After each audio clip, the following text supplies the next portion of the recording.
Hello guys, in this video I'm going to show you how to change the display currency in the blockchain application. The first thing you need to do is enter the app.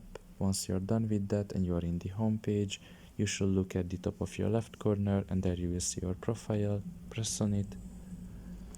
And here you can see basically the first option on the page under the settings category, which is account. Press on it. And you can see here the third option, which is display currency. You can just press on it and here you can select basically the display currency. You can see there is a lot of types here. I mean, not a lot, but quite a few that you can choose from, and you can just press on the one that you like and you can see that it was instantly changed to that. So pretty much this is all about it. I hope this video was helpful to you. Thank you for listening and see you next time. Bye bye.